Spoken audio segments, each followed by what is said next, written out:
बहुत समय पहले की बात है, उस युग में जब प्रकृति अपने पूर्ण वैभव पर थी, एक ऐसा घना जंगल था जहां जीवन अपनी अनगिनत रूपों में सांस लेता था। ऊंचे ऊंचे वृक्ष अपनी हरी भरी शाखाओं को आकाश की ओर फैलाए हुए थे, मानो वे अनंत नीले कैनवास पर अपनी कहानियां लिख रहे हों। उन घनी पत्तियों के बीच सूरज की सुनहरी किरणें छन छनकर धरती पर नृत्य करती थीं, एक अद्भुत प्रकाश और छाया का खेल रचती थीं।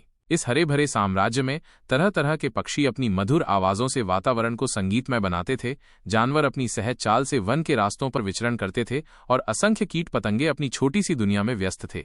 उस जंगल के बिल्कुल हृदय में सदियों से खड़ा एक विशाल बरगद का पेड़ था। उसकी मोटी और मजबूत जड़ें धरती की गहराई में समाई हुई थीं, मानो वो इस वन का आधारस्तंभ हो। उसकी विशाल शाखाएं चारों दिशाओं में फैली हुई थीं, जैसे किसी बूढ़े और ज्ञानी संरक्षक के मजबूत हाथ हों जो अपने आश्रय में आने वाले हर जीव को प्यार और सुरक्षा प्रदान करते हों। इस विशाल वृक्ष की शाखाओं पर सैकड़ों पक्षियों के घर थे, छोटे छोटे घोंसले जो प्रेम और परिवार के प्रतीक थे। हर सुबह इन घोंसलों से चहचहाहट की मधुर ध्वनियां निकलती थीं, जो जंगल के शांत वातावरण में एक नई ऊर्जा का संचार करती थीं। उन्हीं प्यारे और सुरक्षित घरों में से एक में रहती थी एक छोटी सी, मासूम सी और बहुत ही प्यासी चिड़िया। उसका आकार इतना छोटा था कि वो एक फूल की पंखुड़ी पर भी आराम से बैठ सकती थी और उसकी आंखें दो छोटे काले मोतियों की तरह चमकती थीं, जिनमें जिज्ञासा और मासूमियत भरी हुई थी। उसका नाम था चिकी। ये नाम उसकी चंचल और प्यारी आवाज से मेल खाता था, एक हल्की सी ची ची जो जंगल की हवा में घुल जाती थी। चिकी एक बहुत ही चंचल और मेहनती चिड़िया थी। उसकी छोटी सी जिंदगी अपनी रोजमर्रा की जरूरतों को पूरा करने के लिए लगातार उड़ानों से भरी हुई थी। हर दिन सुबह की पहली किरण के साथ ही वो अपने छोटे से घोंसले से निकल पड़ती थी, दूर दूर तक उड़कर अपने लिए दाना पानी लाती थी। उसकी छोटी सी छाती अपनी पूरी ताकत से फड़फड़ाती थी और उसके छोटे पंख हवा को चीरते हुए उसे आगे बढ़ाते थे। वो कभी शिकायत नहीं करती थी, क्योंकि वो जानती थी कि यही जीवन का तरीका है। शाम होते ही जब सूरज धीरे धीरे पश्चिम की ओर झुक जाता था और आसमान नारंगी और गुलाबी रंगों से भर जाता था, चिकी अपने पेट को भरे हुए और मन को संतुष्ट किए हुए अपने छोटे से घोंसले में लौट आती थी, जहां वह रात भर आराम से सोती थी, अगली सुबह की नई शुरुआत का इंतजार करती हुई। लेकिन उस साल प्रकृति ने अपना एक क्रूर रूप दिखाया। गर्मी कुछ ज्यादा ही भयंकर थी, ऐसी गर्मी जिसने पहले कभी नहीं देखी गई थी। सूरज आसमान से आग बरसा रहा था, उसकी किरणें इतनी तेज थीं कि पत्थरों तक को तपा रही थीं। धरती सूखकर कठोर हो गई थी और हवा में एक अजीब सी उदासी और बेचैनी घुली हुई थी। तालाब, जो कभी जंगल के जीवनदायिनी स्रोत थे, सूख गए थे। उनकी सतह पर दरारें पड़ गई थीं, मानो वे किसी प्यासे जीव की फटी हुई होंठ हों। नदियों की धाराएं, जो कभी कलकल करती हुई बहती थीं, अब रुक गई थीं। उनकी जगह रेत और सूखे पत्थरों ने ले ली थी। हर जीव, चाहे वह छोटा हो या बड़ा, पानी की एक एक बूंद के लिए तरस रहा था। उनकी आंखें निराशा और प्यास से भरी हुई थीं। एक दिन दोपहर को, जब सूरज बिल्कुल सिर के ऊपर तप रहा था, अपनी प्रचंड गर्मी से हर चीज को झुलसा रहा था, चिकी को बहुत तेज प्यास लगी। उसकी छोटी सी छाती तेजी से धड़क रही थी, उसका गला सूख रहा था, मानो उसमें रेत भर गई हो। उसकी आंखों के सामने अंधेरा छा रहा था और उसके छोटे से शरीर में ऊर्जा की एक बूंद भी नहीं बची थी। लेकिन चिकी हार मानने वालों में से नहीं थी। उसके अंदर जीवन की एक छोटी सी लौ अभी भी टिमटिमा रही थी और वो जानती थी कि उसे इसे बुझने नहीं देना है। चिकी ने अपने छोटे से मस्तिष्क में दृढ़ निश्चय किया, अगर आज मैंने पानी नहीं ढूंढा तो शायद मैं जिंदा नहीं बच पाऊंगी। मेरे पंख भारी हो रहे हैं, मेरी सांसें उखड़ रही हैं, लेकिन मुझे अपनी जान बचाने के लिए उड़ान भरनी ही होगी। ये सोचकर उसने अपनी सारी बची हुई ताकत इकट्ठा की और अपने सूखे गले और भारी शरीर के बावजूद वो उड़ने लगी। वो उड़ती रही, अपनी छोटी सी जान को हथेली पर रखकर, पहले उत्तर की ओर, फिर दक्षिण, फिर पूरब और अंत में पश्चिम। उसकी छोटी आंखें हर संभावित जल स्रोत को तलाश रही थीं, हर चमकती हुई चीज पर उम्मीद भरी निगाह डाल रही थीं। लेकिन हर तरफ उसे सूखी जमीन, टूटे हुए पेड़ और झुलसे हुए पत्ते ही नजर आ रहे थे। कहीं भी उसे पानी की एक बूंद भी नहीं दिखाई दे रही थी। उसकी उम्मीदें धीरे धीरे धुंधली पड़ने लगीं और निराशा उसके छोटे से दिल पर हावी होने लगी। थक हार कर जब चिकी की छोटी सी जान जवाब देने लगी, वो एक बड़े से पत्थर पर बैठ गई। उसकी आंखें बंद हो रही थीं और उसे लग रहा था कि अब वो और नहीं उड़ पाएगी। तभी अपनी धुंधली होती नजरों से उसे दूर एक अजीब सी चीज दिखाई दी, एक टूटा हुआ घड़ा। वो घड़ा किसी किसान का था, जो शायद बहुत पहले उस जगह पर काम करता था और उसे वहीं भूल गया था। चिकी की आंखों में एक धुंधली सी चमक आ गई, जैसे अंधेरे में एक छोटी सी उम्मीद की किरण दिखाई दी हो।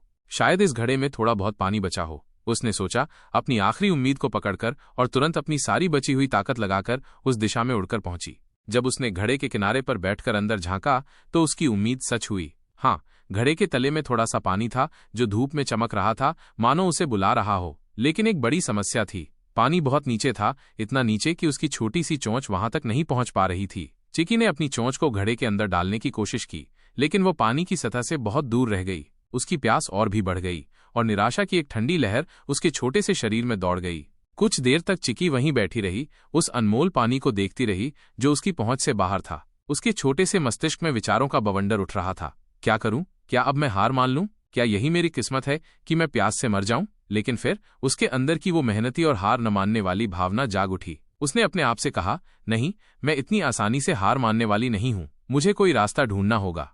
चिकी ने अपनी छोटी सी गर्दन घुमाई और अपने चारों ओर नजर दौड़ाई। उसकी आंखें आसपास बिखरे हुए छोटे छोटे कंकड़ों पर पड़ीं। अचानक उसके छोटे से दिमाग में एक तरकीब सूझी, एक ऐसा विचार जो उसकी जान बचा सकता था। उसकी आंखों में एक नई चमक आ गई जो पहले निराशा से भरी हुई थी।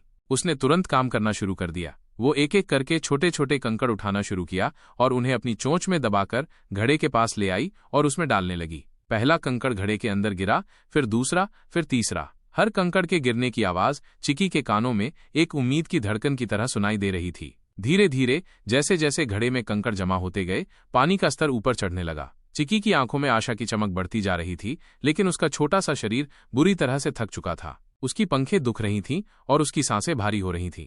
फिर भी उसने रुकने का नाम नहीं लिया। उसकी प्यास इतनी ज्यादा थी कि वो हर थकान और दर्द को सहने के लिए तैयार थी। उसने कुल मिलाकर लगभग 40 कंकड़ उस टूटे हुए घड़े में डाले।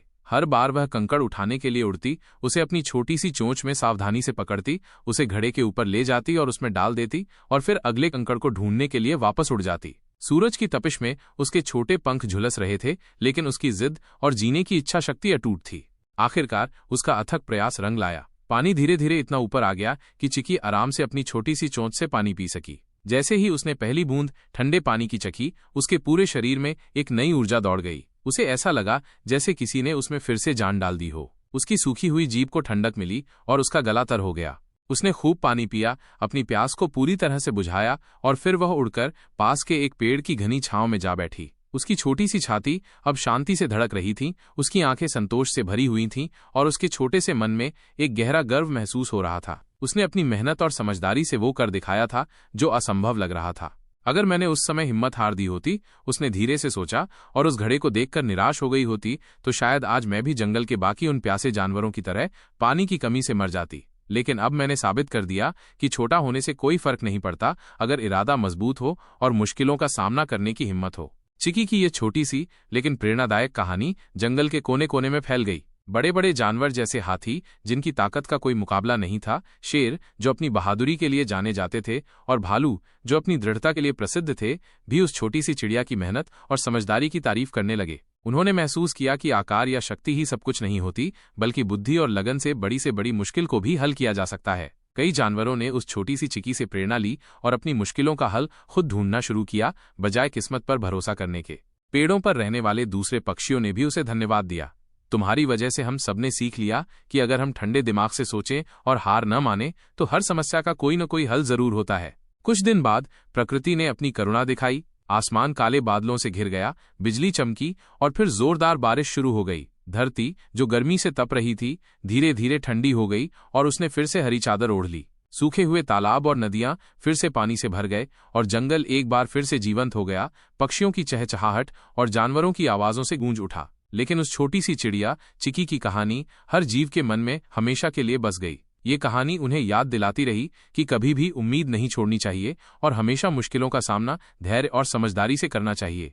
सीख: इस कहानी से हमें ये सीखने को मिलता है कि चाहे हमारी परिस्थितियां कितनी भी कठिन क्यों न हो, अगर हम धैर्य, समझदारी और अथक मेहनत से काम लें, तो हर समस्या का समाधान अवश्य निकल सकता है। हमें कभी भी अपनी क्षमताओं को कम नहीं आंकना चाहिए और हमेशा प्रयास करते रहना चाहिए, क्योंकि कभी कभी एक छोटा सा विचार और दृढ़ संकल्प भी बड़ी सफलता दिला सकता है। दोस्तों, अगर आपको हमारी ये प्रेरणादायक कहानी पसंद आई हो, तो हमारे YouTube चैनल कार्टून हाउस को लाइक, कमेंट और सब्सक्राइब करें। आपका समर्थन हमें ऐसी और भी कहानियां लाने के लिए प्रेरित करेगा। धन्यवाद।